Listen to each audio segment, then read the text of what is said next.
as you assume they are, they're actually worse. He favours criminalising sodomy, and if you ask him about that, things get weird fast. Sodomy is against the law, Major. Okay, let's take another one. Is there a right in the Constitution for bestiality? Look, you're asking, I don't know the law. There is no right in the Constitution to commit bestiality. There's nothing that says a man can have sex with a donkey, or a woman can have sex with a donkey, right? It's not in there. OK, so say what you will about Roy Moore. He is a man who believes that a woman can fuck a donkey every bit as well as a man, and that is something, hashtag tap that ass, hashtag feminism. Moore has also stoked fear of Muslims, even once suggesting that Keith Ellison's faith should prevent him from serving in Congress. Now, luckily, due to everything that you've seen so far, Republicans in both the House and the Senate have roundly condemned Moore and his views, and have even gone so far as to, I'm obviously kidding, he just entered into a fundraising agreement with the RNC, and multiple Republican senators are actively fundraising on his behalf. And if you're wondering why they would do that, I'll let Texas Senator John Cornyn explain. Have you seen any of these comments when he said that homosexual conduct should be illegal? Do you agree with that? I don't have to agree with somebody to support them over the Democratic nominee. So this is I'd support the nominee of my party. But that kind of blind loyalty means there is nobody you would not support. If the Republican Party nominated a swarm of smallpox-infected bees, presumably John Cornyn would say, look, we disagree on a lot of things, but Senator All Those Bees is a reliable vote on tax cuts. I support the nominee of my party. And even the Republican senators who are not publicly supporting Moore are hardly condemning him. Here are a few of their reactions after being asked to comment on his campaign. Senator Dean Heller of Nevada. Who won? I wasn't paying attention. I'm just worried about taxes. Senator Rob Portman of Ohio. He's going to be for tax reform, I think. I don't know. I don't know him. Senator Tim Scott of South Carolina. I'm not going to comment about anything I haven't read about. I literally have not followed that race. I haven't followed that one? Come on! This is your own party's Senate candidate, not Ray Donovan. I haven't been following that one. What is his character? The poster gives me nothing. Is he an assassin? A sommelier? An uncle showing up drunk at a christening? Is he a member of the Wahlberg family? It's impossible to know, and I'll never find out. And if any of that has made you feel at all sad about the state of our democracy, spare a thought for Australia. Not, in fact, the birthplace of Outback Steakhouse, but very much the Outback Steakhouse of countries. Now, Australia is currently in the midst of a major vote of its own. At the moment, 16 million Australians are being asked to vote in a postal survey on same-sex marriage. It's true, the Australian government is conducting a postal survey on whether same-sex marriage should be legal, which is an odd thing to do because polls already exist showing around 2/3 of Australians support it, so Parliament could simply pass it into law. But instead, they are inexplicably holding a non-legally binding voluntary postal vote at a public cost of $120 million, which is the weirdest waste of Australian money since every Baz Luhrmann movie ever made. Now, the ballots are due by November 7th, and the campaign has been truly toxic, with members of Parliament delivering ridiculous arguments against marriage equality like this. There are all sorts of affectionate relationships. I have an affectionate relationship with you, Sam. But that's not the same. No, that's right. We're not married, right? I have an affectionate relationship. You've got a very lovely wife. I have an affectionate relationship with my cycling mates who we go cycling on the weekends, but that's not marriage. Yeah, I mean, we do fuck, you know, we finish cycling, we slowly peel our cycling clothes off by the side of a bucolic country road and we fuck, but that's not marriage, that's fucking your cycling mates. That's different, your cycling mates, it's not marriage, it's just fucking them. As you cycle, you fuck, you cycle, you fuck. It's not marriage, though. And he is not the only one hung up on semantics. One activist seemed unusually obsessed with terminology. Ladies and gentlemen, if I may still use that term in these gender-fluid times, I speak for marriage. Speaking against same-sex marriage is Sophie York from lobby group Marriage Alliance, which says unions of same-sex couples shouldn't even be called marriage. I think that that idea of having a different word has been floated, and I'm sure it still will be, and someone else put forward the word garage as a possibility. Garage? That is a stupid word. Except in the very rare case of a wedding between two men named Gary, in which case, obviously, they should be getting garried. And look, as stupid as that is, it is the sort of argument that you would expect, but the No campaign has also had some surprising members like this couple. I used to be a supporter of same-sex marriage. I mean, I proposed to Ben 5 years ago. I just explained to him, I said, I don't think it's my, cup of tea. Even if same-sex marriage is legalised, Mark and Ben won't be walking down the aisle. If it's yes, we'll be like, OK, then, well, congratulations, everyone can get married. But we personally will not be getting married. We'll stand by our commitment to each other. We don't need marriage in our lives. Definitely not. Whoa! Two things. Ben, you are cold-blooded. And Mark, you can do so much better than him. You deserve someone as committed to you as you are to them. You listen to me, Mark. You listen to me. This relationship is going nowhere. Don't stay together for the dog. He knows you're unhappy too. You respect yourself, Mark, and you leave. Get yourself on Australian Grindr and swipe, I'm presuming, the exact opposite direction that we do. In fact, this whole debate got so heated over the past few months, it even spilled over into Australian rugby's version of the Super Bowl. An online petition is calling on the league to stop American rapper Macklemore from performing his gay rights song Same Love as part of Sunday's grand final entertainment. OK, so that is putting me in a bit of a tough position, because I do support gay marriage, but I refuse to ever say, let Macklemore perform. His music belongs in one place and one place only, and that is the Pandora station. Now, that's what your mom calls rap music. Also, let's not pretend that Australia has relentlessly high standards of who performs at their sporting events. Not after this memorable performance at the 2011 AFL Grand Final.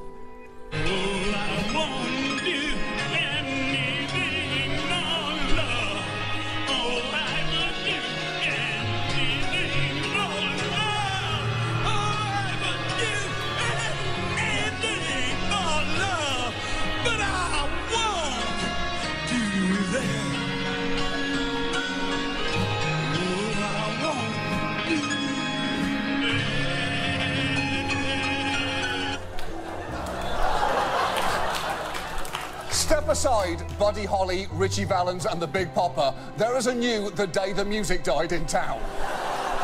And look, fighting the debate with words and songs is one thing, but in some cases it's actually got physical.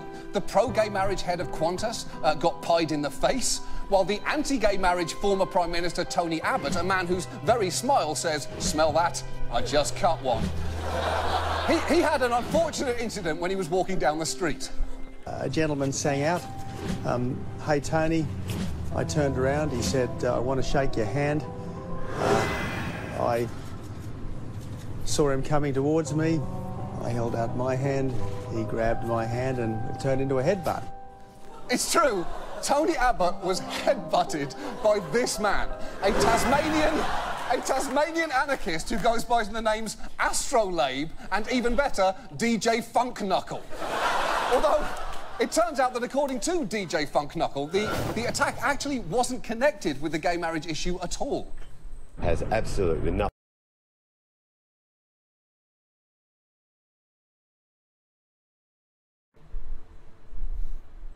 Alright, let's try this again. I invoke the bonus form. The one of the voids destroy the ships, and he who is feared by the winds hear me. Great Minister Vocalor, right? I wish to make a pact with you to confound my enemies and protect my possessions. Use the door of confusion to cloud their judgment. Seal the path with falsity and God protect those who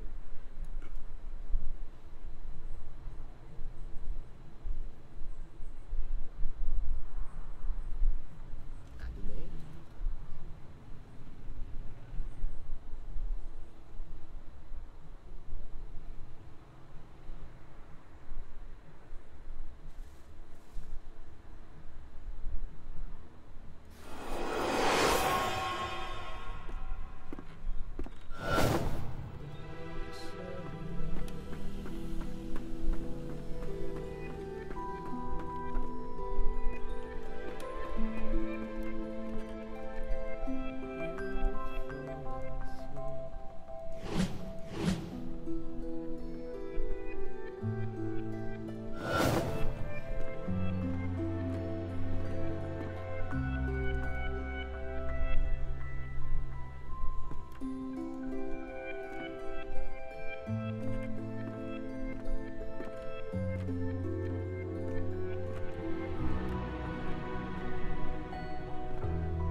I was thinking, there's Tony Abbott, I'm going to headbutt him.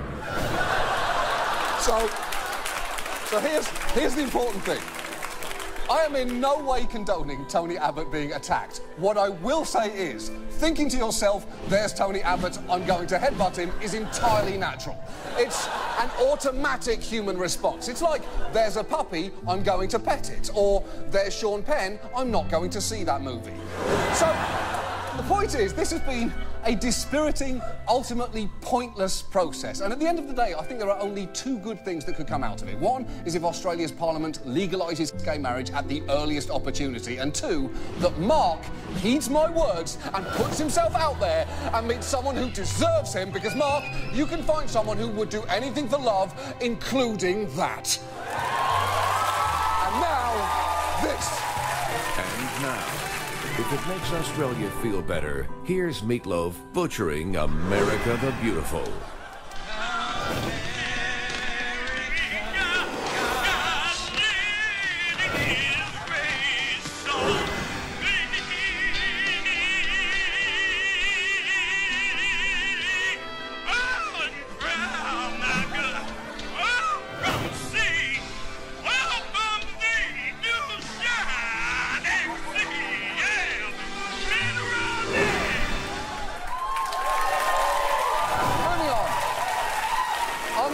Tonight concerns floods. They are clearly catastrophic, traumatic events, although they have also been responsible for one of the most memorable clips in the history of broadcast news. Good morning. Well, obviously we're getting a nice break from the rain, but not the flooding. This is essentially now part of the Passaic River in this neighborhood. That's it. Fuck James Cameron and fuck Titanic, because that is now officially the greatest boat disaster ever captured on film. It's over. Now, floods were everywhere this summer. Think of them as the Despacito of natural disasters. Persistent, ubiquitous, and absolutely no fault of the Puerto Rican government. And floods are always threatening. 90% of all natural disasters in the US involve a flood, which is, I assume, the reason that FEMA's website once referred to flooding as America's #1 natural hazard, ! Which is a pretty weird tone to take when describing something horrible. It's like saying boils, America's #1 staph infection.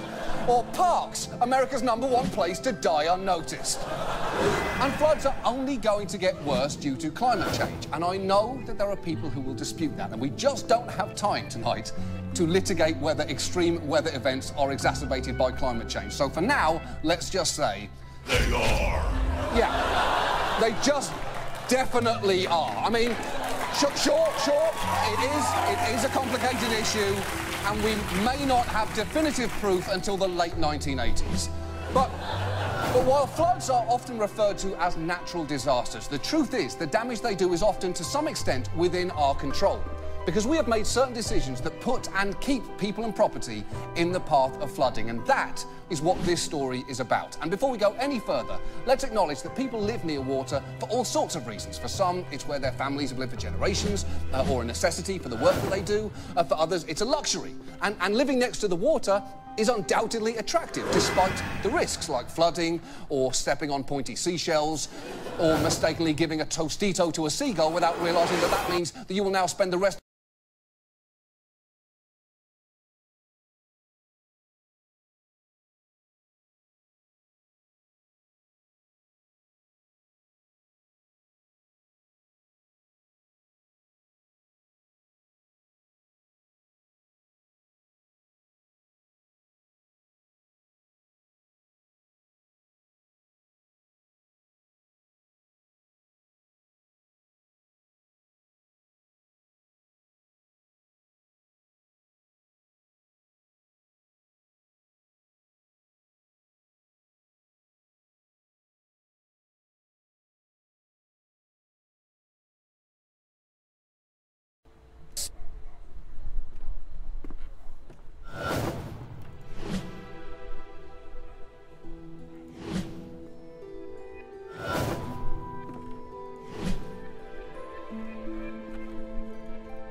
He had already cast a spell on his potion book and that house spell, and people that were waiting for that generation. Why are you standing there? You spying? No. No. What the hell's wrong with you exactly? Nothing. You need to stop leaving your stupid stories around. They're freaking everyone out.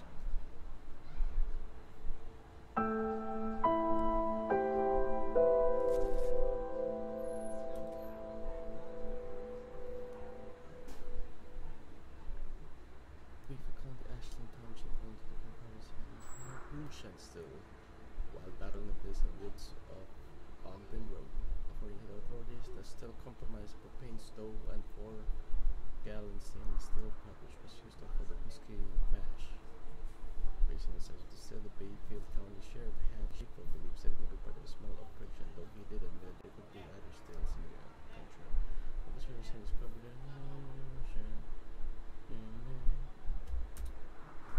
Associates Press. Lunch, let's go to the world's first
You need to talk to your son.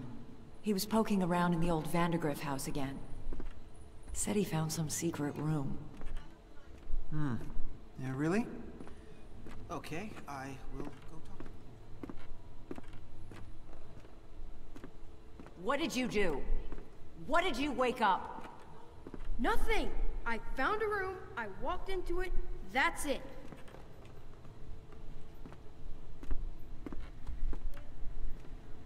You can feel it, right? Something coming from the Vandergriff house. I can feel it. Ethan disturbed the sleeper. He must be punished.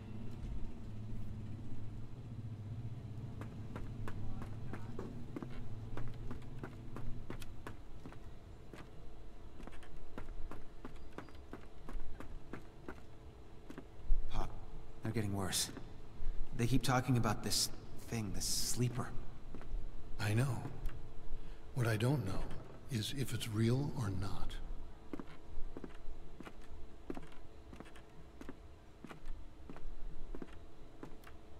Travis, leave the boy alone. I see how you've been looking at him. You don't even know, do you? You have no idea what's going on.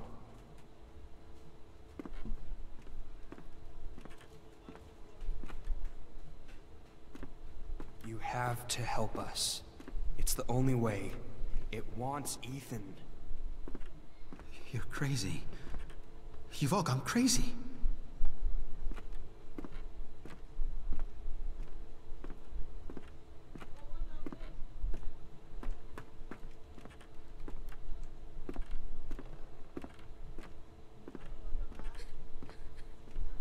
It's not my fault. I didn't mean for any of this to happen.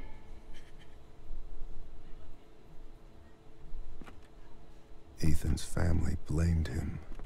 Whatever it was he'd accidentally let loose, his family was convinced that hurting him would solve their problems, would soothe their disturbed minds. Whatever haunted the Carters was still here somewhere, in the wind.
People come here for many reasons.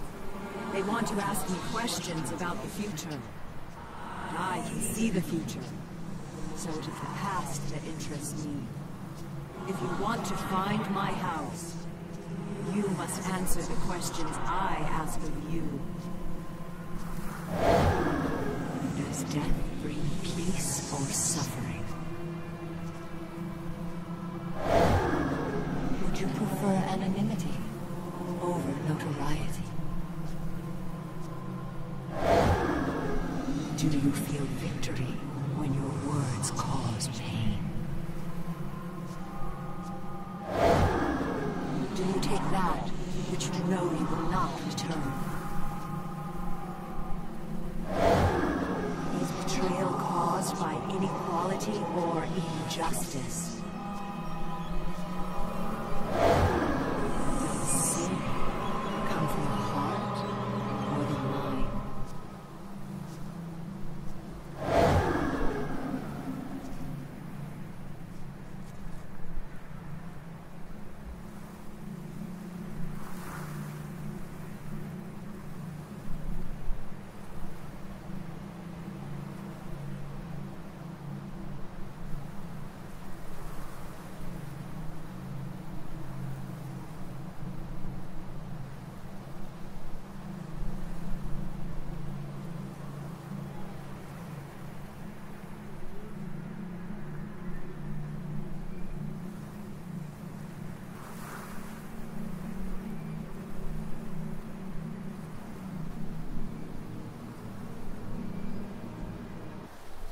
Ethan, the point of life is not to rock the boat. Just try to get along. Stop living in your head. Do something real. That's what people respond to. Reality.